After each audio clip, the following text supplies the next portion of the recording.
So if we'll all grab a Bible, if you have one nearby, we're going to read all of John 11. Eddie, if you don't mind, would you read the first 16 verses, please? Your voice, you might have to do it. Oh, if your voice is bad. His voice is bad, I'll read. Okay, thank you, Dale. How long? Per 16 verses. Bing, do you mind reading tonight? I'm going to have you read verses 17 through 37. What chapter are we in? Chapter 11. Okay. Debbie, I'll have you read verses 38 through 44. And Bhushan, I'll have you read verses 48, 45 to the end of the chapter. And then we will read Psalm 119. That will be the all the story. We're gonna say good night. Ready? Yeah. Now a man named Lazarus was sick. He was from Bethany, the village of Mary and her sister Martha.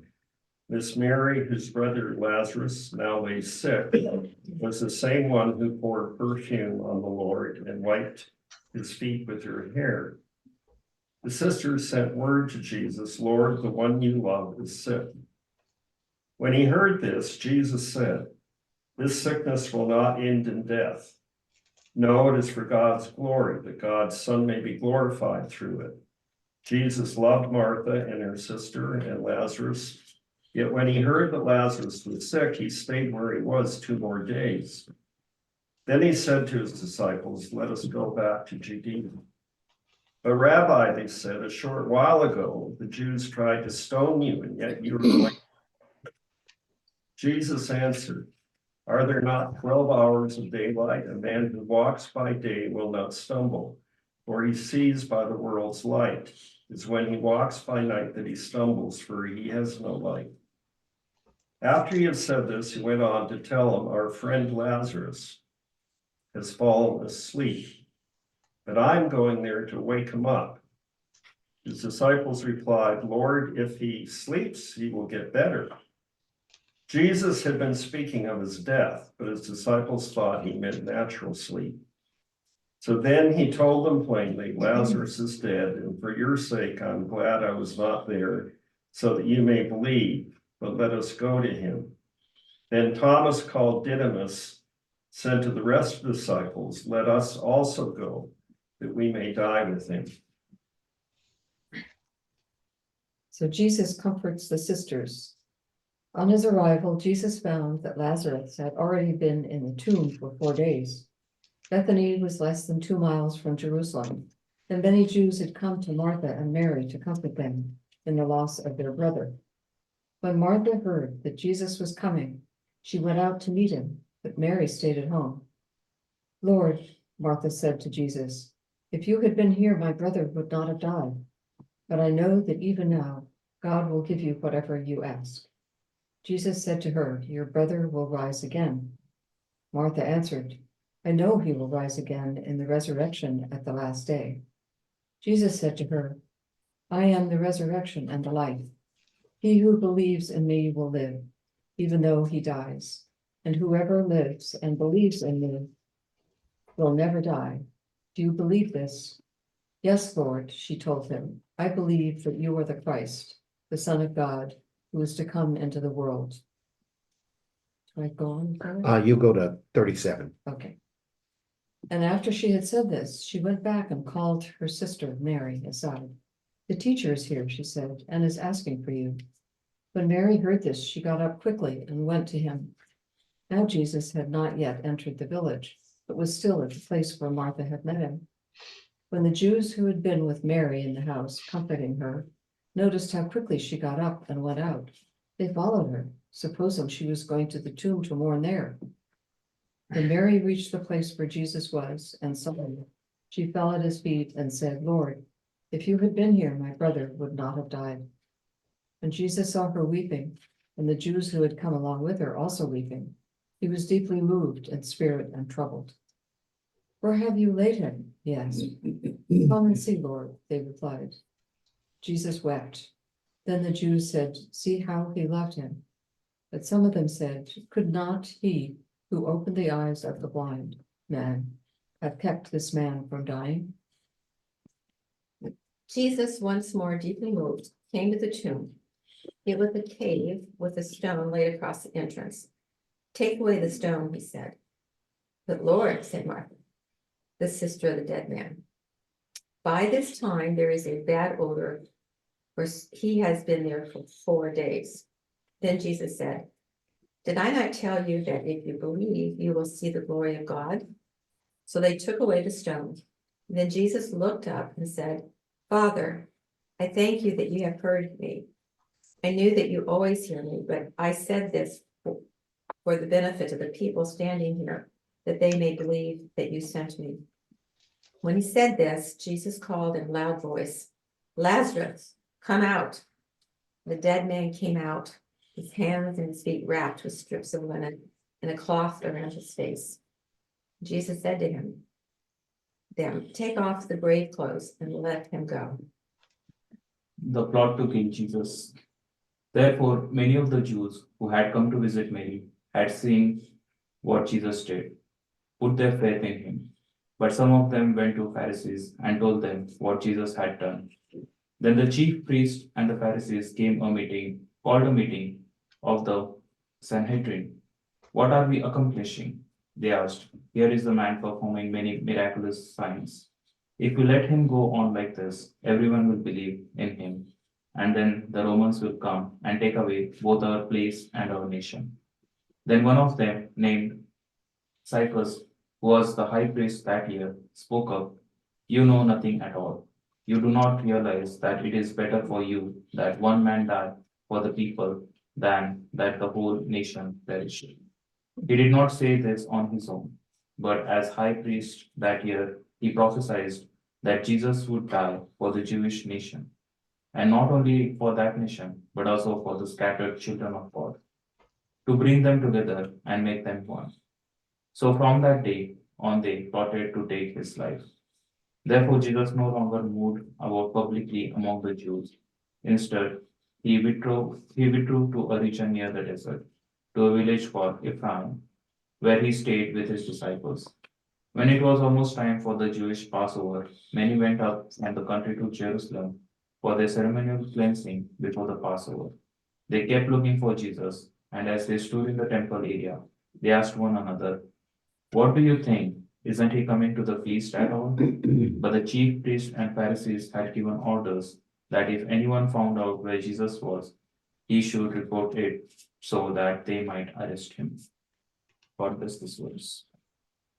So what I'd ask before we go on, and I've got a sheet here for the people in the room, is what in this text jumps out at you about the death and resurrection of Lazarus? It could be small, it could be big. What jumps out? Besides Jesus wept. Let's get that one out of the way. Well, that's the most important. Yeah.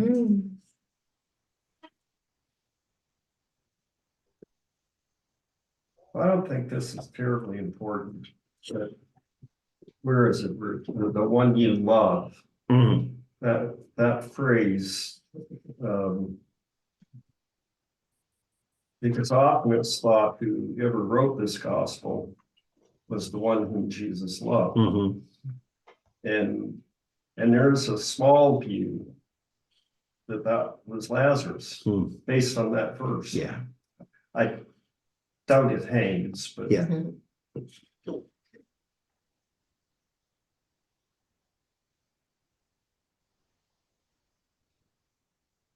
no, I have no idea about verses 9 and 10.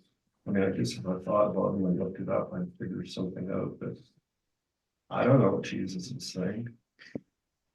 in the realm of mystery. Yeah, One of the things that jumped out at me, and I think about this a lot, is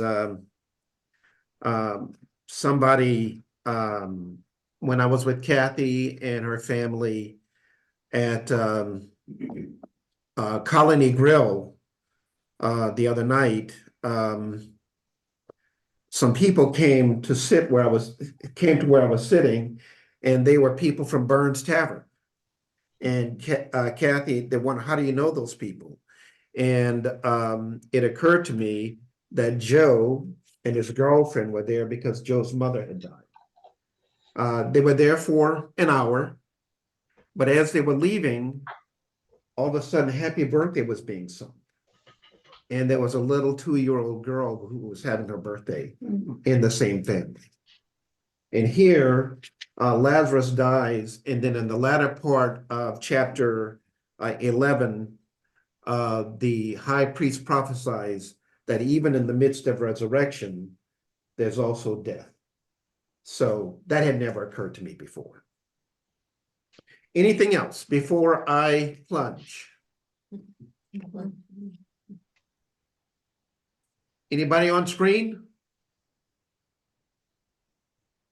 Okay.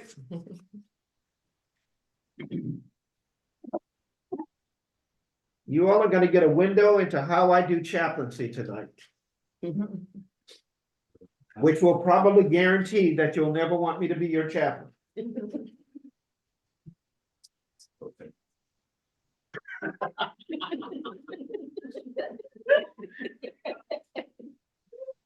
Did you all hear that? No. I didn't. You can't, but you think what. We heard you. We heard you. Agree, right, we all Eddie agree. says we got some toe tags. Thank you, Eddie. I just want to reaffirm the assumptions that I made last week. There's only one who loved perfectly, and that is the most holy. We all love imperfectly, perfectly because of Jesus. The disciples or anyone who's been called by God, they all love imperfectly. Their stories, the stories in Scripture, are our stories. We are all storytellers. And lastly, some may agree or disagree, but I believe that we are all capable of loving people in grief or pain. We will all do it differently. Dale's going to do it different than me. Eddie's going to do it different. Sandy's going to do it different, although she would probably say she doesn't want to be around it. But we all can help people in grief. So what I'm going to ask you to do is take your, I'm going to put on my chaplain hat, and I'm going to read you my description of Lazarus and his family. And then after that, what I'd like you to do is talk about not what I did wrong or right, but what it brought up in you. So, John 11, 1 through 45, Lazarus the patient. I'm going to give you an information summary. Lazarus is a patient who expired. His age was mid-30s. His two sisters, whose names are Martha and Mary. Information from me regarding the family was difficult to ascertain, but they presented as a very tight family. In dialogue with the two sisters, Mary, she seemed rather quiet, almost serene. Martha presented as a bit anxious, like she always had to be doing something.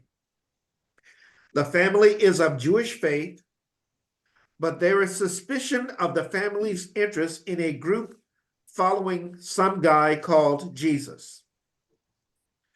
What were the preparation and learning issues for myself with this family? I had no idea of the spiritual or the mental condition of this patient.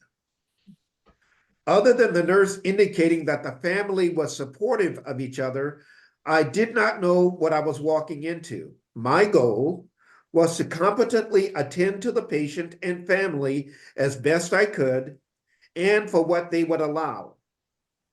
It was my hope that spiritual care would be provided, would leave them with a sense that they had been both seen and heard. This is my review of my relation with the family prior to Lazarus's death.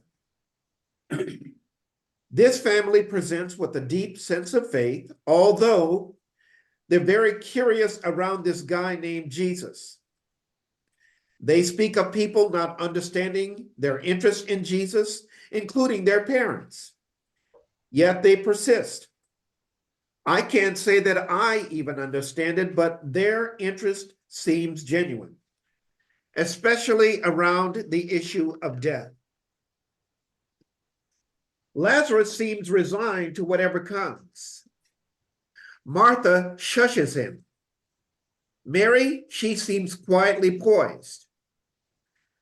I wasn't able to get background on the type of work Lazarus was engaged in. And then, unexpectedly, Lazarus died. The medical staff did all that they could. I heard that the scene was chaotic as I was not there. Martha was screaming, they say, and Mary, they said her tears quietly ran down her face.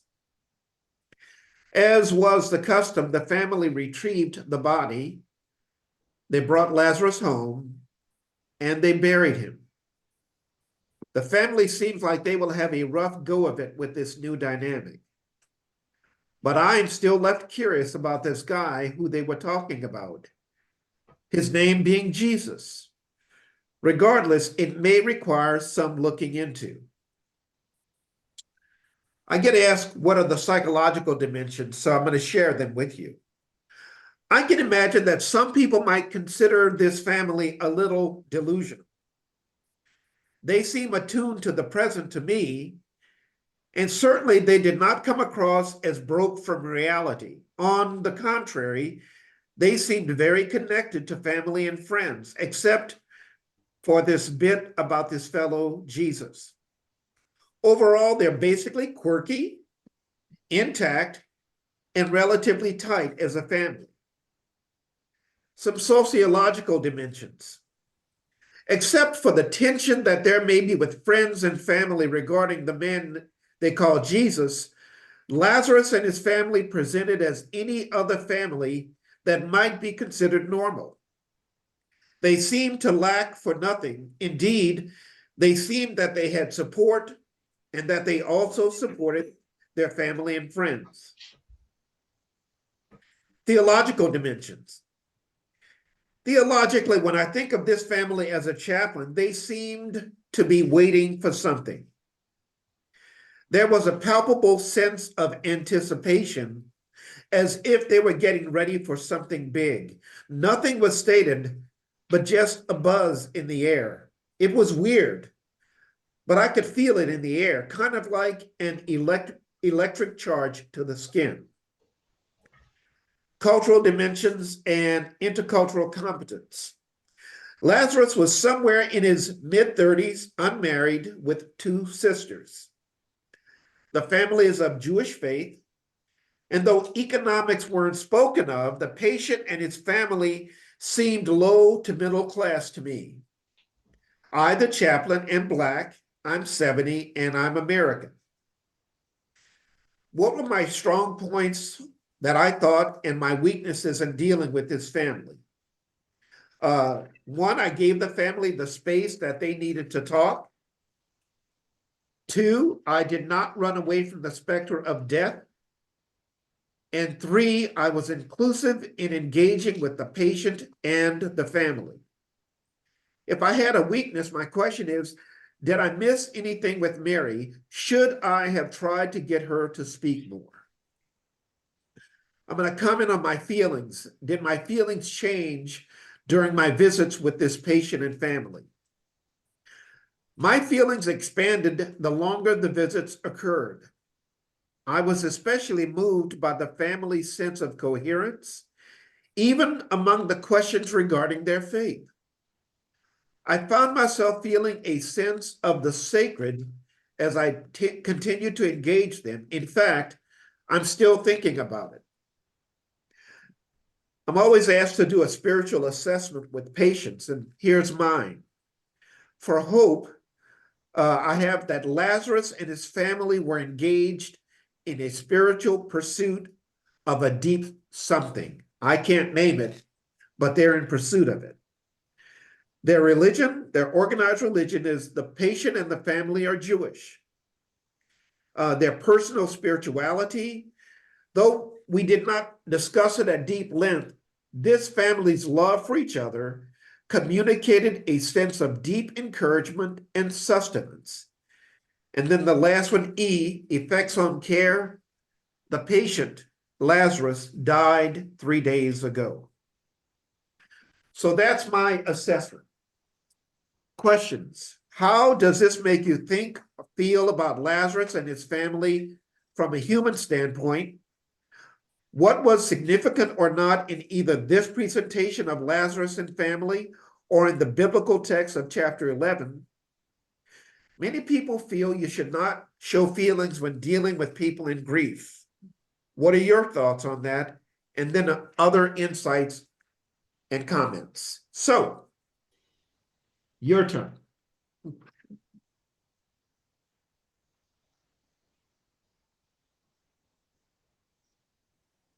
Sandy volunteered to speak first. No, that's not true. I'll respond to the question about many people think you should not show feelings when dealing with people in grief. And I would say that's not true.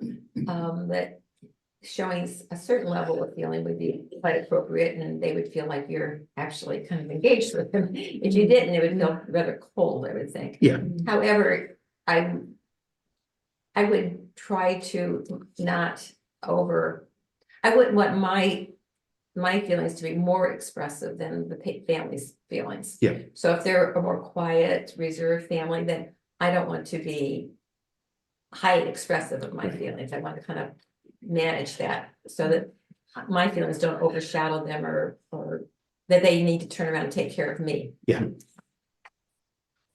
I would agree with that too.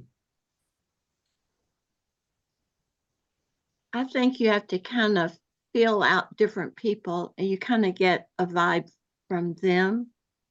Usually just a wonderful hug is one of the best things that I found when I'm with someone like that.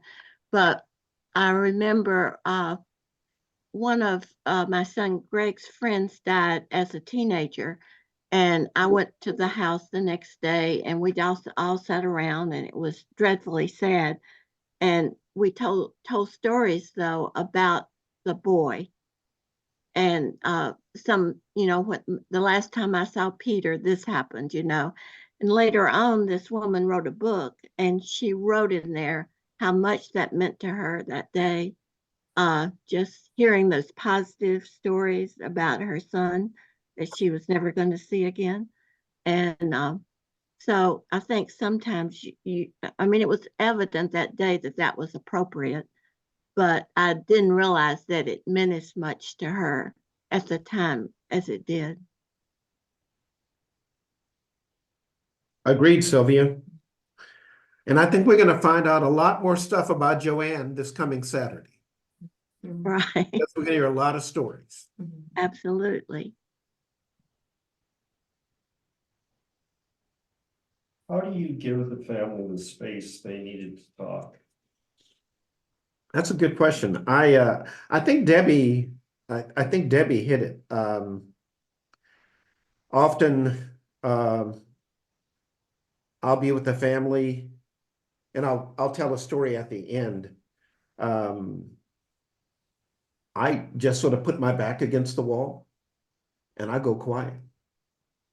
And I often say to them, I'm here. I'll be outside the room, but I'm here. And if you need me to come back in, I'll come back in. But I want to give your family the sacred space you need. Sometimes they'll have me come in and say, no, we want you to stay here. And sometimes they'll call me in and I'll go back out. And sometimes they don't call at all. It just depends on the family.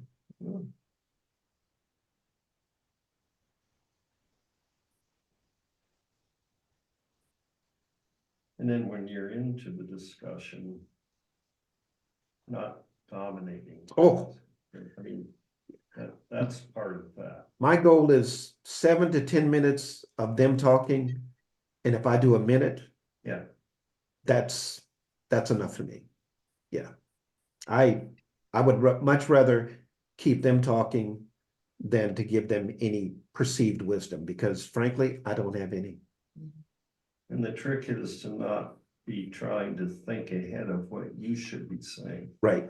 which Right. I think we all kind of struggle with that. Yeah. You're probably trained not to. Uh, uh, I really, this is gonna go back to what I said, that we're all, we're all capable of helping people in grief. Obviously, some of us are gonna probably do it better than others, but I don't think it's really about training as much as about having a sense of presence with the person. Yeah. If that person feels seen and heard, boy, that'll make all the difference in the world. And I don't think you have to go to school to know how to, No, but I think it takes discipline. It takes discipline for me yeah, to quit thinking ahead. Yeah. What I need to say. Right. And to be focused. I mean, I know that. Yeah. I know it in my head, but it takes discipline over and over you don't have to have the next thing to say. And I have 22 years of this now, so I think I've grown in it. Yeah. And I think when I first did it, I did exactly, I was thinking ahead. And I just go in and I think it's almost second nature. Well, my mother said, say what you have to say and then sit your butt down. And Word in there. Yeah, she did different word, but my mother, I think whenever I use this with storytelling too. I get up, I tell the story, and then I sit down. Yeah. I'm with a person, and I'll ask a question, and if they're gonna go with it, my job is just to listen. And I was, this is really strange. I was at Hope Street Pizza 15 years ago, 12 years ago maybe, and I was going toward the counter, and as I'm going toward the counter, a guy reached out with his right arm and stopped me. And he said, do you work at Stanford Hospital? I said, yes, sir. He said, you were there when my mother died. Oh. And he thanked me. Mhm. And I said, sir, thank you. And then I had the presence to say, can I ask how you knew I was a chaplain? Because by this time I'm going bald. The fro is gone. And he said, I remember your laugh. Because I try to, as people are telling stories, they don't only tell sad stories, they tell stories that they remember. I always ask, what's your favorite memory? What's your most poignant memory? And what do you think your loved one wants to say to you now that they've crossed to the other side? Or to run those spies again. What's your favorite memory? What's your most poignant memory? And what do you think your loved one wants to say to you now that they're on the other side? Those are great questions. And we were back there, but it also makes people laugh because the stories are told, and I get into the laughter with them. But I was really struck that what he remembered, because apparently I laughed at Hope Street, and he remembered that laugh. Yeah. And I'm like, holy crap, this is powerful. So. Can you remember some answers people give to what would your loved one want to say to you? That's the bonus story. Okay. Okay. Good I'm glad I put it there. I have a question about hospital procedures. Yes, ma'am. So you're drawing a picture of like, you're in the room with the family, the patient has just passed and the family has been gathered there. Like, how long one of the nurses just kind of float away and they say, family, you do what you need to do, you can be there as long as you want, or is there some sense of moving them along or getting them to leave or take the body? I mean, that separation time. From the time of death, the family has 4 hours. 4 hours, that's Yeah. generous. Yeah, that's true. 4 hours. Mhm. That is, if the ED is not full.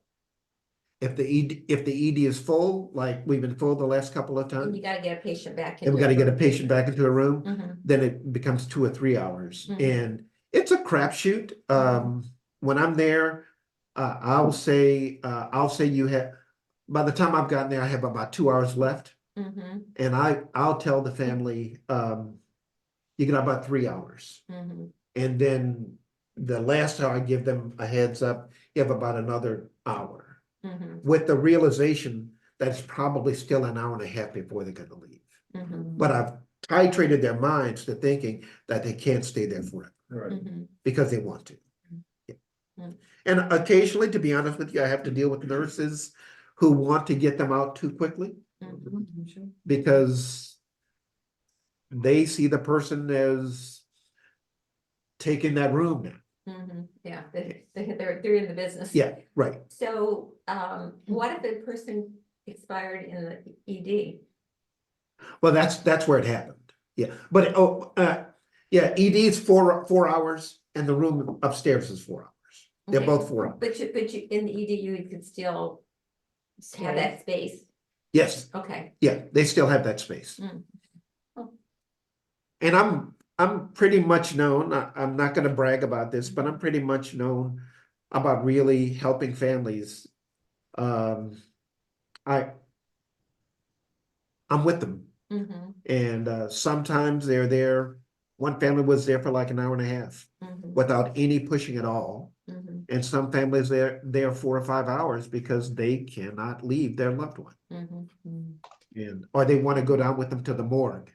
Who is with, is it you or is it someone on the staff, that other person that helps them make, like, somebody has to make a decision about who's gonna take the body? I either they've come with a funeral home in mind, Mhm, or then I'll give them a number of funeral homes to call. mhm. And What's it's the best funeral home in Stanford? I know the one I'm gonna use. Did you? Probably Cognetta on Myrtle Avenue. Yeah, and why? Okay. I think they're really good, Yeah. but I like Cognetta. I just like their people. Oh, the staff. Yeah, the staff. You know them as people. Yeah. So who comes into the, I mean, let's say you've got a family that have not made arrangements. And you make a suggestion. What's the next step? That's gonna call them? You have to ask them to, the family member to make that call or? I always offer to call for them. Mhm, And I'd say 60% of the time I make the call, mhm. 40% of the time they say, no, we want to do the call. And if you make the call, do you have to end up putting them on the line so they could have the person? I just give them the family's information. Okay. And then the funeral home will call them Oh, and arrange. okay. Yeah. But and how quickly does the funeral home come? I'd say they call the family within 2 hours, Mhm.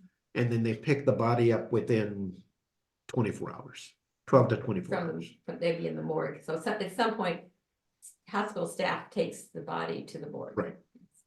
But if you're Jewish, Mhm, a family member has to walk the body back to the funeral car, mhm, to the hearse, mm, because they don't go in the morgue. They go straight to the hearse. Hmm. That's Jewish mhm, tradition. mhm. What's the thinking? I don't know. I know it's something religious, but and with a number of Muslim people too, they ritually wash the body. The Muslims wash the body Oh, okay. In the Wash. hospital. in the Yeah, hospital. okay, I missed the word. Okay, Yeah. okay, so Same another for, step. and if it was just us regular people, as Christians, is the body arranged or anything? Like with the nurses, like when the body dies, person dies, do they come in and just kind of neaten things up? Or Yes, they do. Presentable? Yeah. Okay. Especially in the ED, because let's say in the ED, they had a death that was bloodied and stuff like that, Mhm, and everything's everywhere, they'll clean it up before the family goes in. Because a lot of times it's really awful for the family to see mhm. how bad it was. Yeah. What's the ED? I'm sorry, Emergen- not erectile dysfunction, ER, emergency room. Okay. I'm so used to saying ED now, and I realize people assume something else. So So it's no, what is department. ED to you? Emergency department. Emergency department, Department. yeah, yeah. But I was with somebody the other day, I said ED, they went, oh, erectile dysfunction? I said, no, I have to use language that's gonna connect with you. Also, back in India, we wash the body, Yeah. so, and we put on new clothes for them, and then we put them in like the box, and then, yeah, all those, rituals will be done. So that's how Christian faith also, Hindu people also, they would wash their bodies, they burn their bodies. Mhm, Muslim people also bury their bodies and all this stuff, so, yeah. How mhm. quickly are the bodies burned? It is burned, I would say. I don't know about that, like, but it burns, like, yeah, I'd say, like, they have like this, on the banks of the river, I would say. Yeah. And they put with like, logs, like the wooden logs, and they, have like a layer, and then they put the body in between, then on top, they have all the wooden logs. So they burn it, so, yeah. Yeah, for them, they wrap it, everything in like, I guess, cloth again, and then they put it, so that is there. And, yeah, most of the time, like, all this is done on the same day. Mhm. So they don't take like a lot of hours, like 24 hours and all, they don't keep, unless and until, like, let's say someone like me who is like stuck in some other country, who is only like single child, so at that time, they kind of like, keep it in freeze and all the stuff, freezers and all the stuff, the body. Just to, so that like that person can come back to the country, or like if he's traveling from somewhere else, he at least get to see that person for the Mhm. last time. Yeah. So that is there, and I think like in Hindu culture, like what they do is like the son kind of like tortures the body. Mhm. And if they don't have like maybe their like uncles, like, yeah, someone, son or something like that, they do, so. Yeah. And in Ireland also, after the body dies, Ireland, the family goes in and washes the body ritually. Mhm. So Catholic tradition mostly. Mhm. Anybody on screen, any thoughts? Questions? Lord, I just want you to be the one to wash my body, okay? As far as, That is not what I expected. Would you say, Penny? I was just trying to think of the word, I just drew a blank. Well, when you're donating, body parts, whatever, you know, the organ donation, I drew a blank. Organ donation, are you involved in those types of situations when someone comes in? I have, Penny, been with a couple families where they had to make the decision or not. A super religious people almost always say no, because they see every organ of the body as just part of the human experience, and they see it as a violation. There are some Christian people who allow it, but people who are atheist or agnostic, they're pretty open about letting their body organs be used for anything. That's interesting to me. Laconia, I have to say, because my neighbor's husband just passed away not too long ago, and we were with her that very day, and she had to give him some medical information before they could make a decision about organ donation. Like she had to go find his meds and try to tell them what kind of medication he was taking and so forth. So that she got to a point where she said, I can't deal with it, so we're not going to be an organ donor. Yeah, Yeah. I can see that. Okay. And not only that, but you just made me realize something else. I think there was a time probably when I was 50 years old, 55 and younger, where my organs, whatever, if I were to die now, that something could be used. I find that after 60, almost no organ is used, no matter who it is. So they really need younger organs. I was gonna. Well, we had an experience. I was surprised when my mother passed away, and I got a call from out of state from the organ donation, and they asking if she was an organ donor, and I said, I said I wasn't sure, but they asked if they asked me, I bet 100 questions, and they said that she would be able to give skin graft. Huh. and that would be very beneficial. She was 81, Wow. but, and I said, well, well, yeah, whatever can be used, I think that would be great. But I think I was shocked. First of all the questions you had to answer, and Yeah. second, they could use something. But anyway, And I think what you say, Penny, it's and I think Dale and Debbie have alluded to it too. When you have a death in the family, it's a lot of work. It's a lot of questions, and I think a lot of times after all the hubbub, the funeral is over, people really are recovering from all the hassle that they've had to been doing, and it just takes time to get your body back to some sort of equilibrium. Yeah, I would agree with that, in that when Bobby died, Lexi and Britt and I were in the room with her for an extended period of time as she was passing. And so much of that time spent with her as she was dying was a powerful time, and read scripture, and particularly elements of scripture that we knew she admired. And then we got caught up after she did pass, and her last breath I can still hear. But from that point on, everything became mundane procedures. You had to call the coroner and all of these funding people who were involved in that process. And so in a way, that's an escape that is necessary.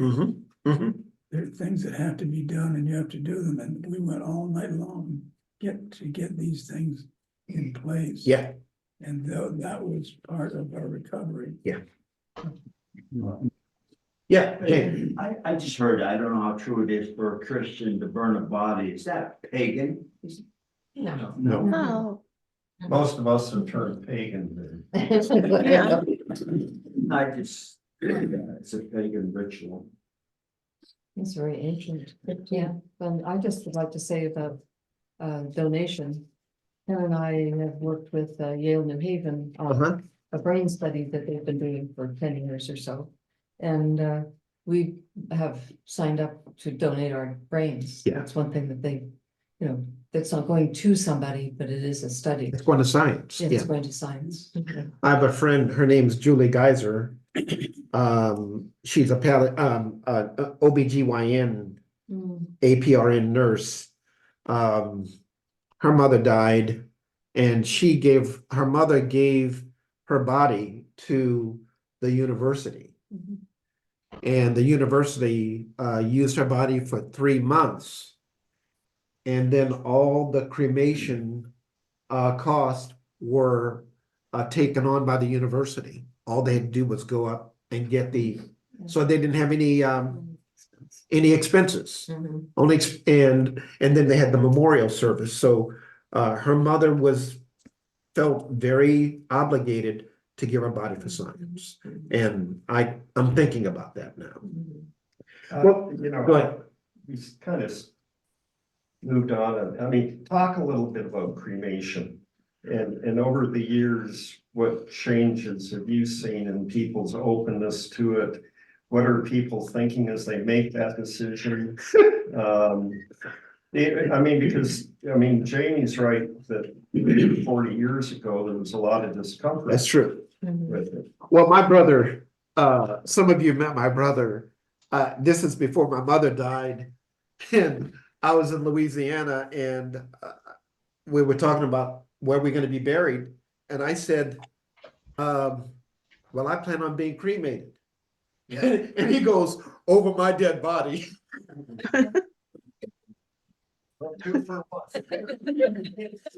He goes, over my dead body. I said, what? He goes, you ain't gonna be cremated. I said, why? He said, well, where am I gonna visit you? I said, hell, you don't visit me now. His daughter said, oh, he got you dead. That being said, I was with him, that was probably 20 years ago. With him, two things have happened. One thing, I said, you know, if I got old, if I'm not married, which is definitely happening, not got married, didn't get married, and I had to move back to Louisiana. He goes, man, don't come back here. Oh. He said, your life is up there. He says, that's where your family is now. And so he got that. And then the second one was, I told him that my ashes were going to be spread like Bill's and other people out in the garden. And he goes, okay. Yeah, So- he needed a place. Yeah, yeah. He needed, but the cremation was not a problem anymore, you know. So I need to end with a story that I promised with Dale. True story, this happened about 17 years ago. I was on call. I got called around 2:45, 3 o'clock in the morning. And I go into the room. It's a man who's in the process of actively dying. And there are 13 people in the room, ranging from, I'm going to say, the youngest grandchild to the oldest child. Wives, grandchildren, and the moment you walk into the room, you can feel the tension with a knife. I mean, it's just, and so what I did was, I just said to the family, listen, I'm the chaplain. I'm just going to sit here. I'm going to close my eyes and I'm going to listen to you all. And I listened to them for 45 minutes. And boy, I mean, Dad liked you better than he liked me. And the memories started coming up and they started going at each other. And it was ugly. And at some point in time, I don't remember what it was. I did one of these, I went, and everybody stopped. And I said, I don't know your dad, but I've listened to you all for 45 minutes. And hearing is supposed to be the last sense to go. Huh. And your dad has been hearing you all fight for 45 minutes. And I am going to say what I think your dad would be saying right now. And I said, I think your dad would be saying, people, it ain't supposed to be this way. Right. And then one of the older brothers just started chuckling. And somebody said, that's exactly what Dad would say. And then I said, now that I have your attention, then I had them do the 3 questions from the youngest to the oldest. And at the end, we said a prayer. And he died about a couple hours later. I was supposed to do storytelling that morning somewhere in Hartford. And I got back and called the school and said, if I drive, I'm going to kill somebody.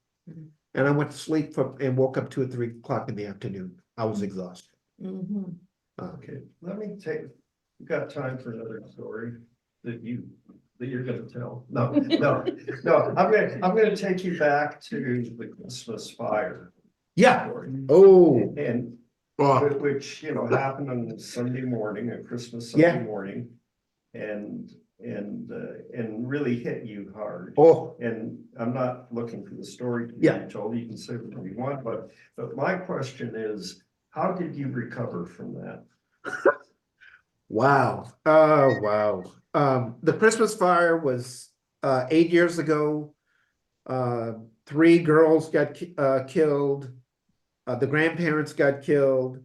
And I sat with Madonna Badger and her boyfriend who started the fire. I was with them for 2 hours, but 1.5 of those hours, she kept saying to me, you know, my children are dead, but you won't tell me. I heard that for 1.5 hours. And I couldn't tell because only a doctor or the fire marshal could tell. So I listened to that for about 2 hours. But then the nurse came to me. By this time, my boss, Ann Schmidt, had arrived. And the nurse said, the firefighters are having a tough time. And they need a chaplain to go down there because the priest chaplain was out of town. So I put my coat on and I went to the fire site and watched them bring the bodies out, talked to a couple of firefighters, went down to the bodies. I didn't want to make a scene, but I privately said a prayer for the 5 bodies. After the prayer, it's a weird experience. I remember thinking, and my eyes were closed, I went, boy, that steak smells so good. That steak smells so good. And then it dawned on me, I wasn't smelling steak. I was smelling human flesh. So then eventually I left around 1 or 2 o'clock in the afternoon, went to Dale and Debbie's for Christmas dinner. And this is when Dale and Debbie knew that I was exhausted because the kids were gonna go outside and play, and I'm good for that. When I said I wasn't gonna go out, I think you guys knew. But when they went out, all I did was broke down and cried. I broke down and cried. And I'll never forget that. What do you draw on at that point? Just time? And being with you guys. Okay. Somebody. Yeah, when dealing with all the death of COVID, and I called you all that night and said, I don't need you guys to say anything. I didn't know what I was going to do with you, but I said, can I just come over for a cup of tea? And I literally stood in their living room and just lamented for about 10 minutes. And Dale and Debbie just stood there. They just sat there and they just watched me cry, had a cup of tea. You don't remember that? No. Oh, I remember that. See, I'm that guy in Whole Pizza now Yeah, yeah. because you were doing for me what I was doing for him, and I didn't even know. Yeah. And I think that happens a lot. Mhm. So, coming here, church is, if I have a fulcrum, it's church. Church is my fulcrum. I want to leave you with a quote. Nothing is softer than water, yet it wears away the hardest rock. And Debbie and Dale were with me during COVID, and they didn't know. Debbie's forgotten it. Well, to me, that's wearing away the rock. I know I've forgotten whatever good God has done through me because I don't go around patting myself on the back. Oh, I'm good. Just do. And I don't worry about credit. I don't worry about people saying good job, bad job. But there's something powerful about a guy reaching his arm out, grabbing your arm and saying, I remember you. You made my family laugh after my mother died, and you were very comforting. There's nothing like that. I can live off that for a while. Can I say something about Dale and Debbie? I said they are No. so special. I remember when Tamara was, Yeah. the nurse said to me, say, oh, who can we call to stay with you? You need somebody to stay with you? Can I call some? I said, no, I will. I just take the phone and call Debbie. 5 minutes. Yeah. Debbie and Dale was there. Next 5 minutes, the boss here was there. The next day was full. Yeah. Brandon and his wife. I said, oh my God, this is. Last day. That was the last day. Yeah. Well, thank you all. One more week, then I'm done. Thank you, Laconia. Bye, everybody. Sweet dreams, everybody. Take care. Bye. Bye. Stay well.